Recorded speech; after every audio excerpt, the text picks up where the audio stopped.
What's going on, everybody? Mortem here, this time bringing you a video that is a little bit different than normal because I'm going to be sharing some information about Dungeons & Dragons Neverwinter Nights 2 Enhanced Edition because I both have a few concerns about the overall quality of this Enhanced Edition, but also a few things about it that I think probably will be really helpful for at least a segment of players. And the reason I wanted to talk about this is because despite being, pretty big news to the CRPG community, there really just hasn't been any sort of marketing for this outside of a couple of trailers and the Steam page itself. And while that's honestly whatever at the end of the day, the real issue is that the devs have not been particularly communicative on this one, meaning that we have a lot of questions that there are simply not hard answers to right now, and given that the game is about 10 days away from its official release, I think that is unfortunate, and those questions that are not being answered are the cause of much of the concern that I have. But long story short, to give you those concerns, I'm a little worried that this Enhanced Edition is simply not going to be a gigantic improvement from the actual regular version that you can buy on GOG right now. And I want to kind of dig into that and talk about it a little bit before I actually play and review it. Regardless of whether or not I get a review key, I will buy and review this game one way or another, as obviously it is an important CRPG. The thing is, though, I've already played it. I've enjoyed the original version, but with that review a few years ago, I know a few things about this game, and so I have some things to say. But let's talk about what this Enhanced Edition is supposed to be changing, and I would say the biggest people this will probably appeal to in the end. Now, if you look at the Steam page, basically the only thing it tells us, very cryptically I might add, is that we can expect an enhanced camera, polished mechanics, enhanced textures, and full controller support with a new controller UI. That's it as far as new content goes. They don't seem to have changed anything, added cut content, anything like that. Not a huge surprise, so let's kind of break that down. First, let's start with the technical side of this stuff. The GOG version of this game runs very well for most people. At most, you might need to have downloaded a mod called the Client Extender that would help out in some cases, but even for a lot of people that just wasn't necessary. You could, for the most part, buy the GOG version and run it perfectly fine out of the box. That was never a problem. Now, what was an issue, however, was actually the scale of the UI. It would only ever go up so far, and, obviously that is something an Enhanced Edition could fix in addition to, in theory, the stuff they also would have fixed in order to get it running as good as possible on modern machines. The thing is, that tends to be something these Enhanced Editions aim to do, and that's just not necessary here because the original version already ran perfectly fine on modern machines. But even still, there's a few things they could potentially fix there. I would say the really big news in terms of the technical side of stuff is the full controller support with the controller UI. If you're somebody that really prefers a controller UI, that's obviously not a small thing for you.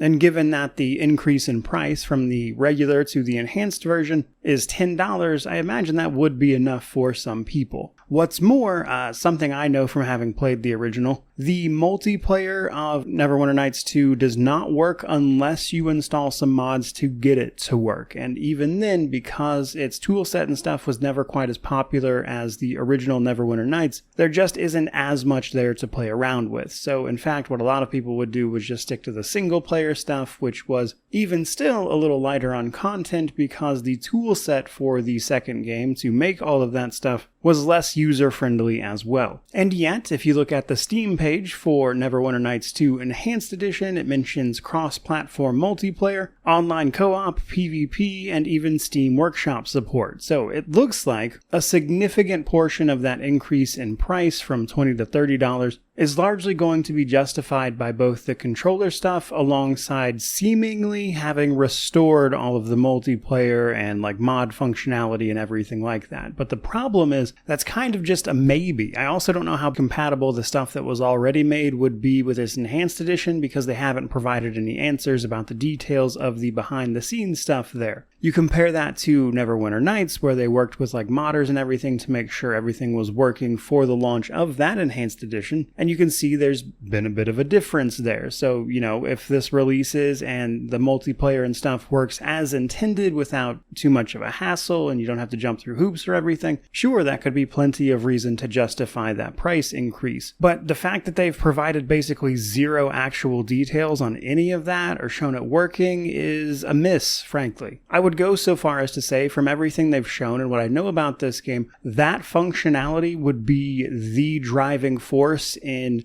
justifying this price increase. And the fact that we've heard nothing about it is just not great, especially with like a week and a half from launch. Now let's break down the other stuff that this enhanced edition is supposed to add. Enhanced textures. So if you look really closely between what they have shown in their new like gameplay trailers, which are all like 30 seconds long, and some of the actual game you can get off of GOG as an example, it does look like they upscaled some of the textures and improved the shadows quite a bit. And while it does look a little better if you look really closely, it is by and large pretty similar. Like, I honestly doubt to a layman or just, any average person, they would be able to tell the difference. It took me a while, and I am familiar with these games. It also mentions polished mechanics, but doesn't explain in any detail what any of that means. So, maybe that's good, maybe it's not. And then the final thing I wanted to mention is that it looks like Neverwinter Nights 2 Enhanced Edition here is that just straight away, if you're unaware, Neverwinter Nights 2 was not available on Steam for a long time prior to this Enhanced Edition. You really only could get it through GOG. So with that sort of native Steam support, you don't have to jump through hoops to get it to work on the Steam Deck as an example. And that, in combination with the controller support, could be good for a very specific set of players. That is to say, you could just, have it on Steam, install it on your Steam Deck, not have to jump through all the hoops to get it working that you do with the GOG version. It's a lot more than just downloading the GOG stuff. You have to go through a whole bunch of stuff. I talked about it in my actual review for the game way back when. And being able to do that much easier, in fact it's already verified on Steam Deck, is another reason you could justify that price increase as an example. But to sort of zoom out and talk about this as a whole, there are potential reasons where someone could justify paying $10 more on this for the Steam version as compared to, paying less overall for the GOG version. But those reasons are things we have yet to get full details about, like, how up-to-date and working is this multiplayer? How much of the mods and things like that will actually be compatible with this version, or will they have to be updated specifically for this version? Things like that. Because otherwise, it doesn't really look much better. It's not really adding anything, and at most it might be restoring some lost functionality over the years on top of adding some convenience for people on, say, Steam Deck or controller. And again, that's not a bad value proposition for the people who are after those things specifically. But if those things are not important to you, I'm really not sure that this Enhanced Edition is going to do anything for you at all. Now, on my end, these are all questions that I am obviously going to try to answer for myself when I actually review the title. I'm honestly not really expecting a review key for this, given how just completely unresponsive it would seem that the developer and publisher here, Aspyr, has been up to this point.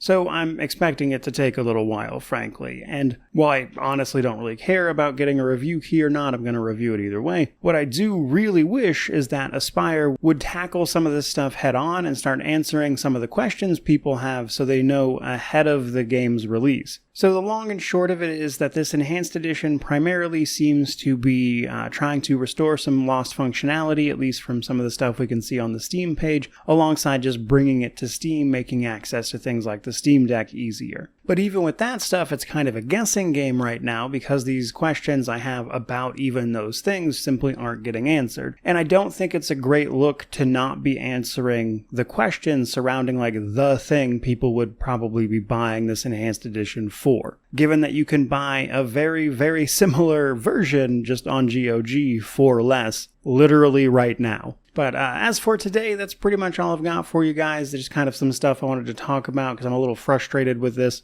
lack of information when it comes to Neverwinter Nights 2 here, but obviously, at the very least, we won't have too much longer to wait to find some of this stuff out one way or the other. But I do certainly think it's the kind of thing that could be handled better than it has been. But all of this is stuff I am going to cover in the review one way or another. But for the meantime, that is pretty much going to do it. Hope you enjoyed the video. If you did, like, comment, subscribe, all the YouTube jazz. Obviously, there will be a review if you want to hang around for that. But otherwise, just thank you so much for watching. I really do appreciate it. May you wander in wisdom and have an amazing day.